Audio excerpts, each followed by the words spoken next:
everybody, and welcome to another ActionFeatures.net Comics Weekend review that we didn't really record on the weekend, and it really isn't a review of anything current, so the format on this is always changing. I think it's kind of cool that we're going back to some older comics. Yeah, when we first started doing this, that's what we were mostly doing, was just like older books and things like that. That's all we were doing. So, I mean, these are really just going to be just things every once in a while we do on the weekends, because you really like doing these. Yeah. And it may not focus on a lot of current stuff. It's just going to focus on what we read that week. Sometimes it'll be stuff that, you know, maybe that we won't even review some stuff that we read that was just like, there's really didn't even mention it. Right. It wasn't that great. If you don't like it, why report it? Yeah, why tell people about it? Why say, hey, this isn't very good, but maybe you'll like it? Why don't we just tell you the things that we like, and then you can check out the things that we liked? Or you can check out things we don't like if you have any interest in them, but we're not going to talk about. But how would they know that we didn't like them? They could tell if they had New 52 on the cover. Hey, that's true. Good point. Alright, so we each read some trades. Blaze finished... Well, let's start with this, because you started this a while ago. Right. This is an old Robin trade. It's called Robin and Hero Reborn. And a long time ago, I reviewed it, and then you read the first part of it and reviewed it. And it includes the three-part story from Batman where Robin sort of becomes... Tim Drake becomes Robin for the first time, basically. Right. And then it reprints the original Robin miniseries of Tim Drake. You read... Great. Yeah. Well, you read the first part a while ago and we reviewed that. Right. I read the whole thing and reviewed it that one time. And now you've read the second part, which is the Robin miniseries, which is one of my favorite miniseries of all time.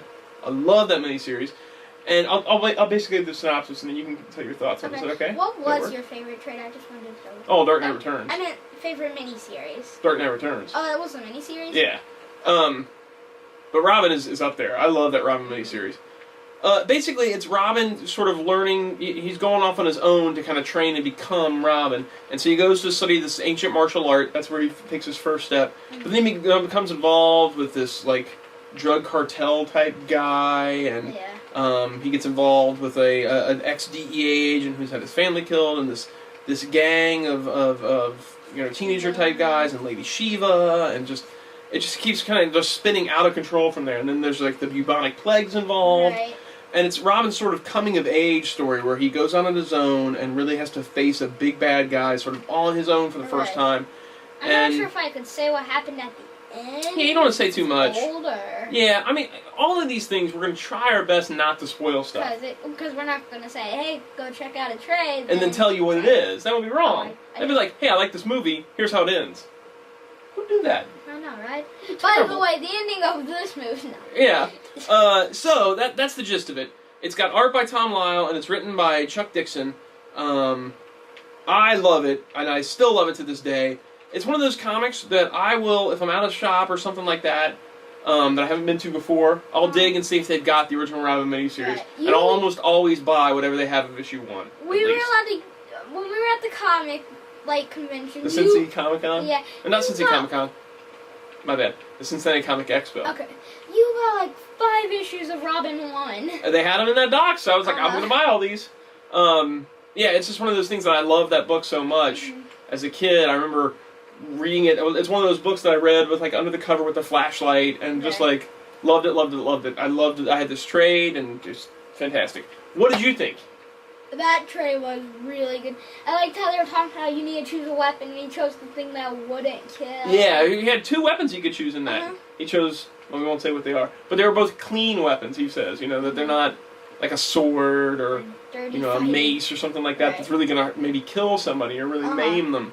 It was more like defensive type weapons. So, but you liked it? Yeah. You liked the art, the writing, everything? It was great.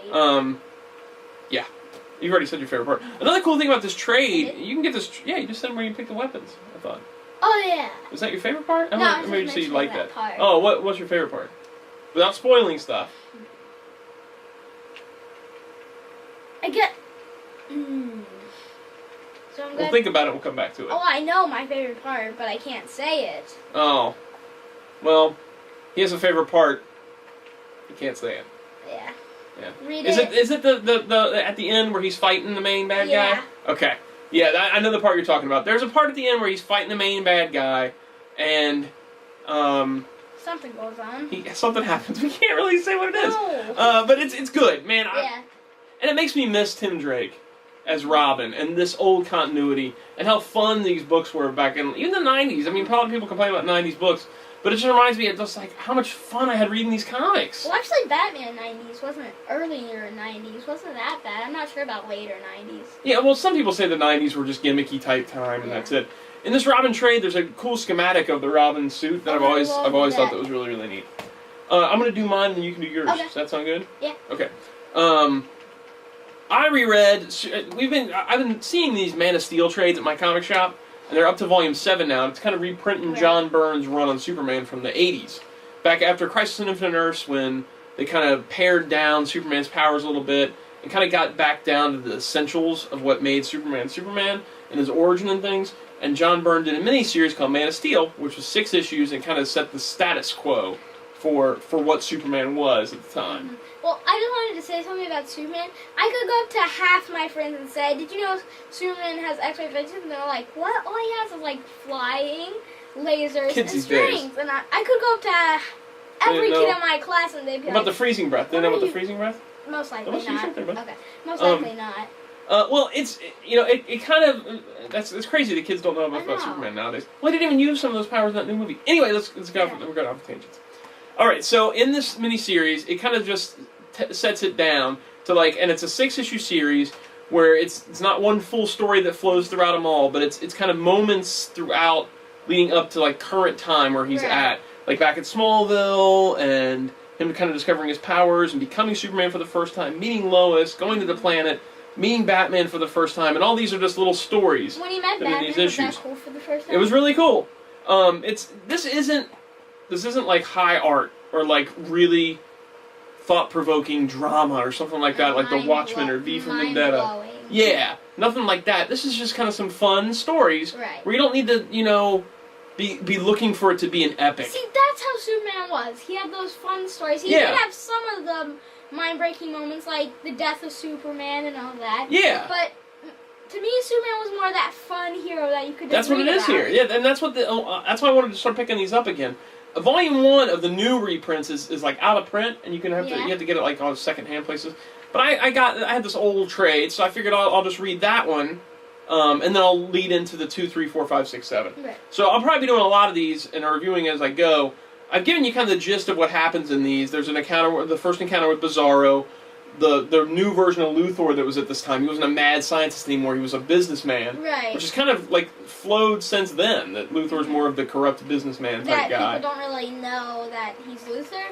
Or do that he's evil? No, they don't really know that he's evil.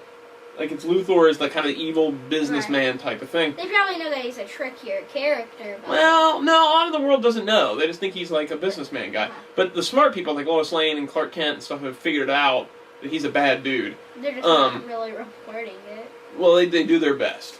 And so you also get introduced to the concept of Krypton.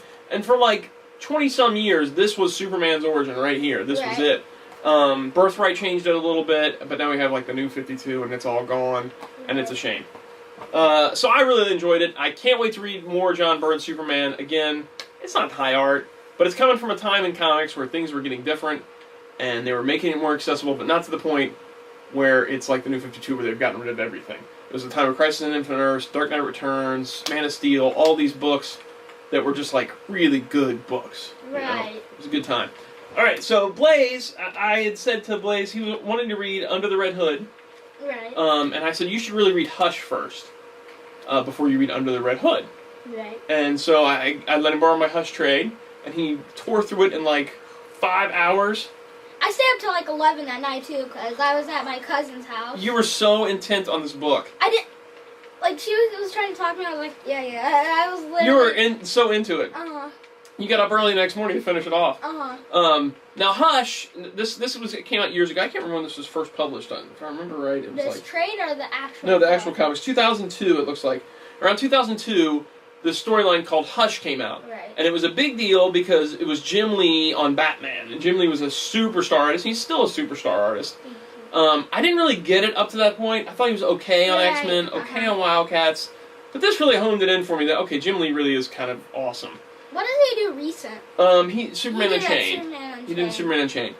I mean, I I mean, it was good art. I mean, it's great art. He's a great artist. I can't say I like the way everything looks in the book because I just don't like the way they designs. Right, but he this one, good art. Let's focus on this one. Right. We'll stick with this one.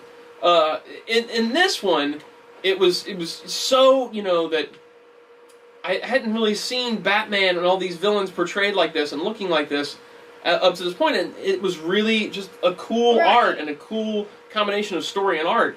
The whole storyline revolves around there's a character, Hush, that has come into Batman's world, and it's almost like he's plotting Batman's death.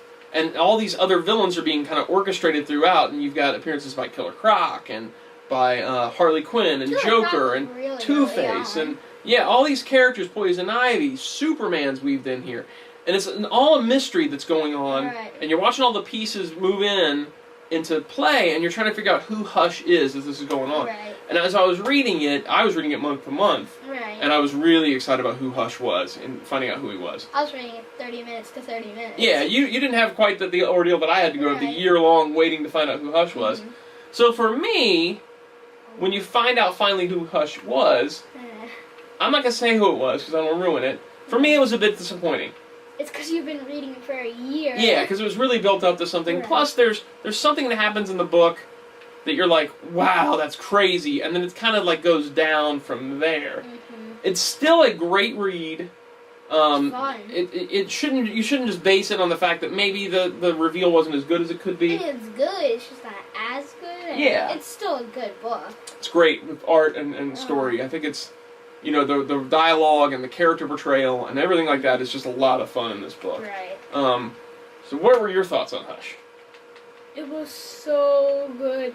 I mean, I'd like to say that about Red Hood because that's the one I've been waiting to read for about I don't know, like 6 months now. And this is so much better than what Red Hood could have. Yeah, what Red Hood is. Yeah. Yeah. I mean, Red Hood's not bad, no. And we'll get to that when you finish that off. We both have to review it. Review it. Yeah, review it at the same time because you said that I have to wait for Blaze to finish this book. Yeah, before we'll do the Red Hood. But Hush was it's just a really cool book, and it's one of those ones that I wish they would have done a DC animated movie for. That would have been so cool. Wouldn't that have been awesome? It's that and Nightfall. Nightfall, those would have been great. As a DC animated movie. And a good Superman's death movie. Yeah, that would have been really cool too.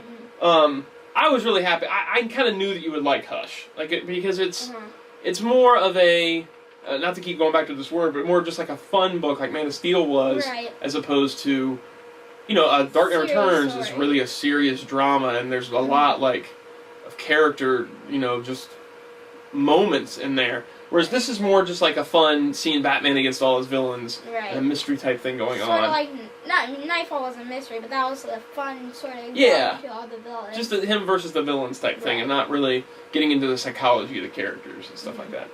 All right, so that is it this time around.